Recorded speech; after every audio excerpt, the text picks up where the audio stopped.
urugendo rwavaga muri Etiyopiya, umugabo yiyicariye mu igare rye, agenda asoma igitabo c'umuzingo, gusa ikibazo ntasobanukirwe. Ibyo usoma nimba utabyumva neza, jya usaba Yesu agusobanurire. Umwuka wera azaza ahure akubwira ibyo udasobanukiwe. Ibyo usoma nimba utabyumva neza, jya usaba Yesu agusobanurire. Umwuka wera azaza ahure akubwira ibyo udasobanukiwe.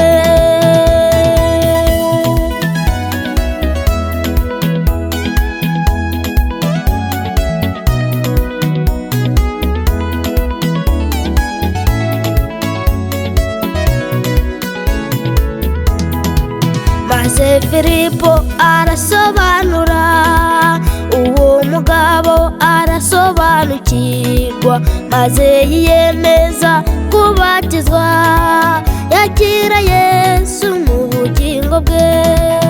Ibyo usoma nimba utabyumva neza, jya usaba Yesu agusobanurire.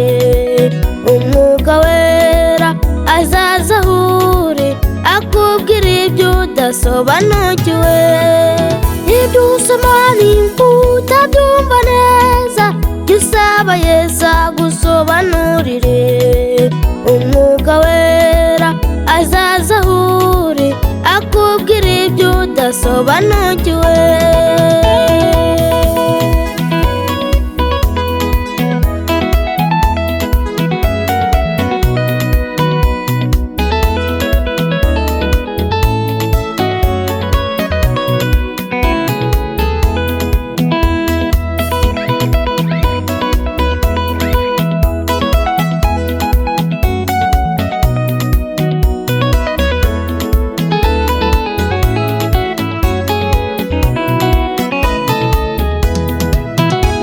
Uyu munsi dufata umwanzuro, maze twiyemeze kubatizwa. Umubatizo wa Mwuka wera natwe ubu ngubu niwo dukeneye. Ibyo usoma nimba utabyumva neza, jya usaba Yesu agusobanurire.